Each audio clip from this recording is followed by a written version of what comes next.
Technology keeps on rising and growing each day, and everything that tech companies manage to get their hands on becomes even more powerful and bigger each day. And with a movie like this, hey, some people may think that it may be just going a little bit too far with regards to how terrifying computers, or at the very least AI, can get. And sure, that could be a conversation, but you cannot deny there is a lot of importance with regards to how companies and information is shared and stored in one place. That is something of today that we should, at the very least, always be thinking about and questioning all the time. And as much as people think that, well, you got this from a corny ass movie, fair point, but still, the point still stands.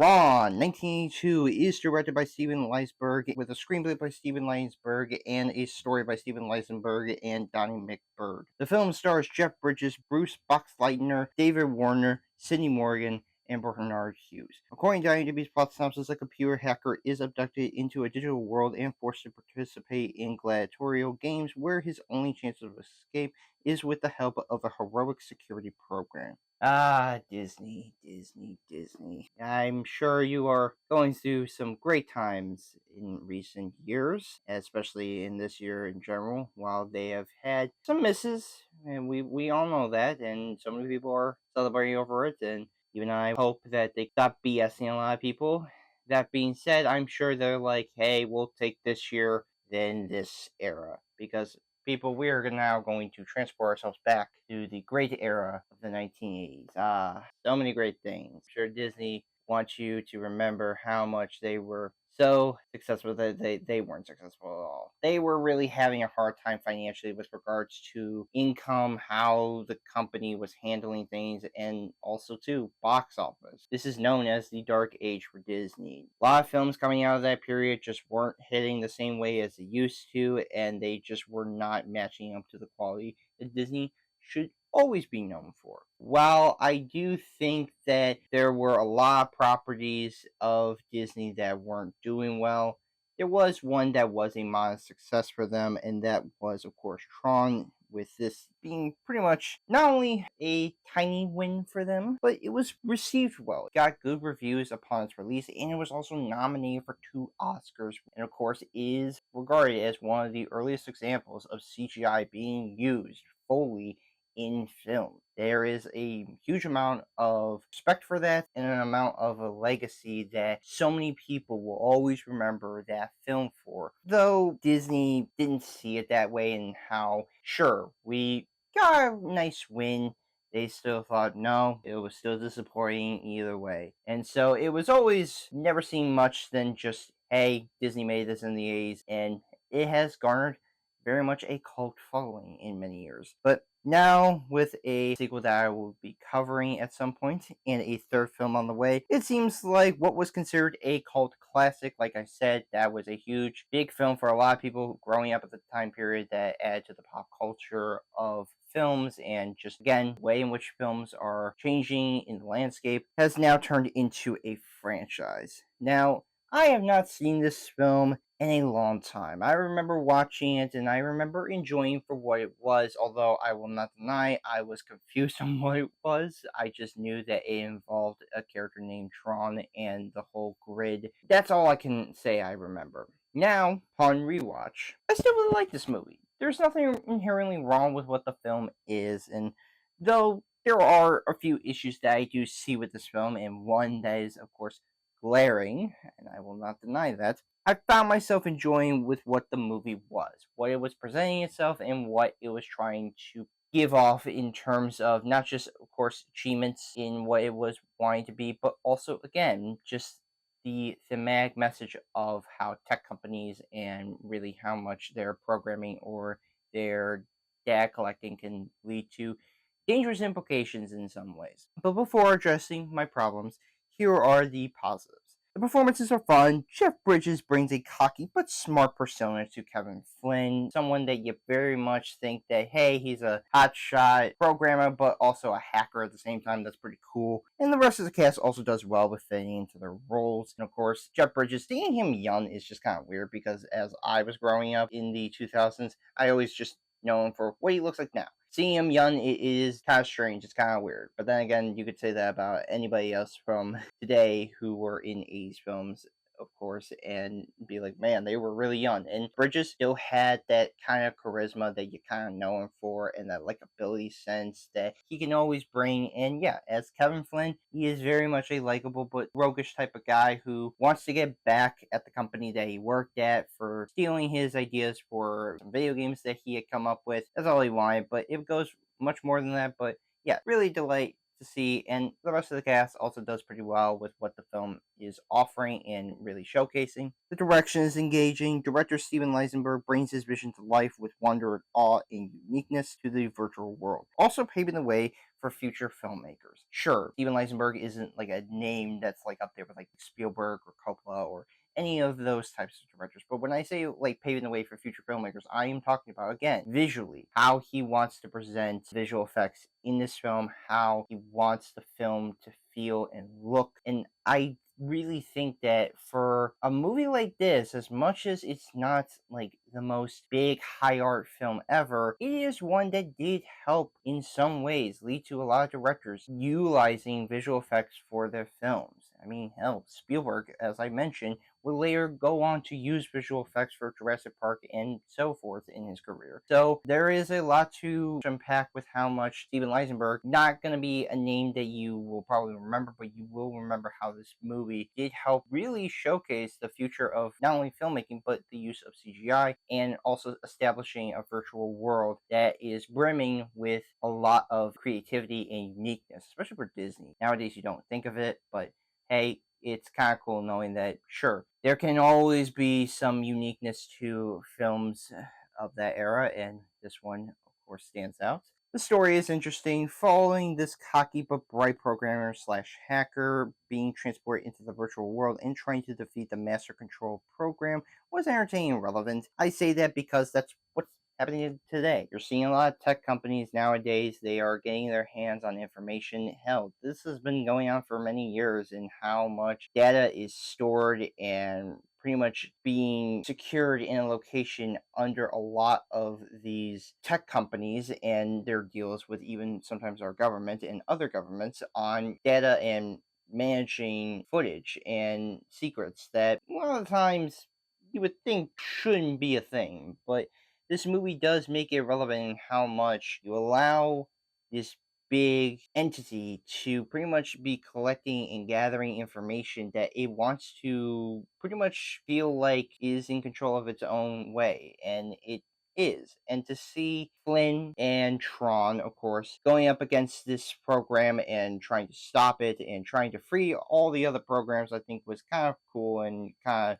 unique for its time and pretty fun to say the least. Sure, the storyline isn't always like super duper 100% coherent, but hey, I was going along with the ride at the very least. The music is amazing. Composer Wendy Carlos brings a organic and electric score that captures the tone and style of its world, having a vibe that feels effective. As much as most people, whenever they think of Tron, they always think of the sequel's score. I will say the original score for this movie is really well handled. It really does fit what a virtual world would be and feel, and blending the orchestral music with that kind of symphonic wave type of music does blend itself in and out with regards to the real world and then of course to the virtual world and how much that all weaves together throughout the film, especially the electronic synth wave. I think that really cool. And even though, yes, people are always going to remember the sequel score, I still think that the first movie should be recognized for how much that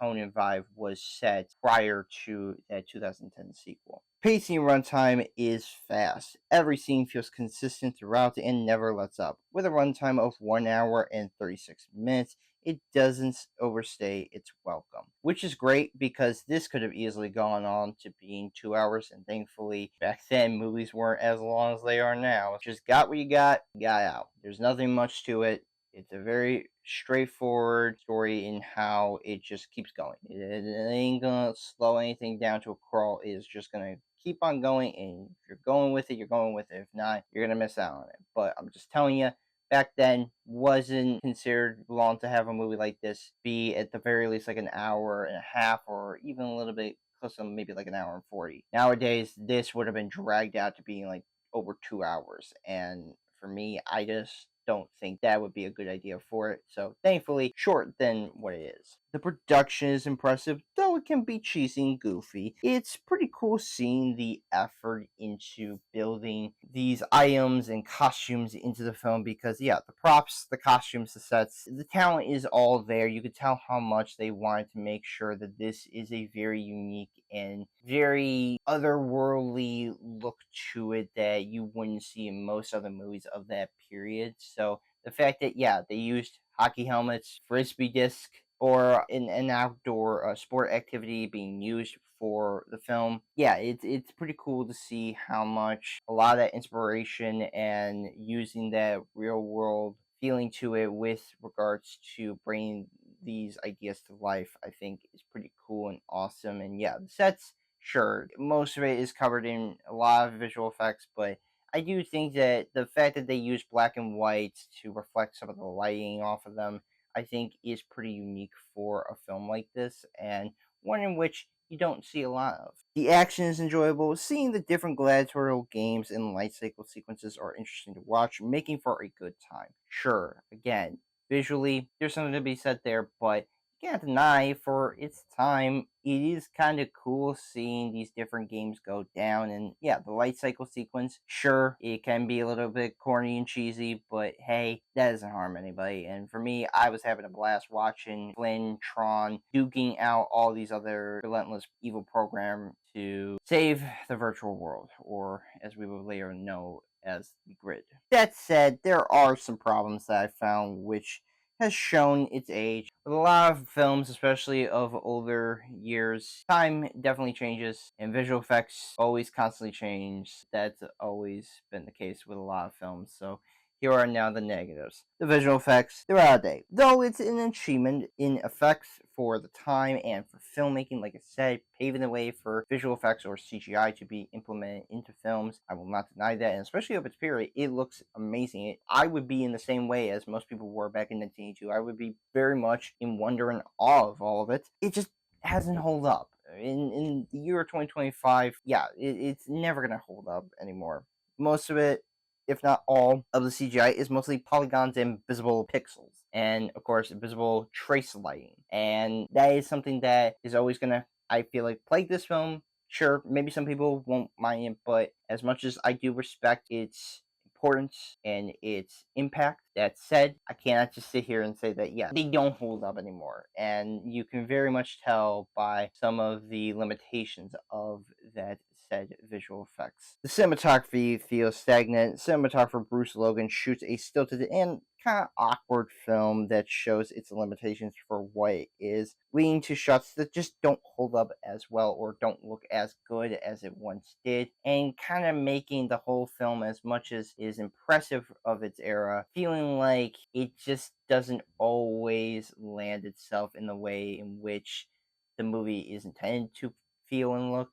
It very much speaks of the 80s, in which the limited technology that they had to use a lot of camera techniques or a lot of ways in which showcasing these events. And yeah, it's just not always going to look 100% right. And while I don't think it's necessarily a bad looking movie for its era, it is one that, yeah, it's not going to look very well of today's standards. The screenplay is corny. Steven Lisberger writes a script that can be overdramatic and pretty much silly at times, almost feeling like a theater production because there's a lot of dramatic or soap opera like performance in the way in which the script goes about it. And sure, that could be the actors, but honestly, I think the actors do carry it It's just more so like when you listen to the lines of dialogue, it is a little bit silly and ridiculous and cartoonish on how much characters just will act and how they will express themselves or how they will explain situations. It almost just feels like at times exposition heavy handed scenes,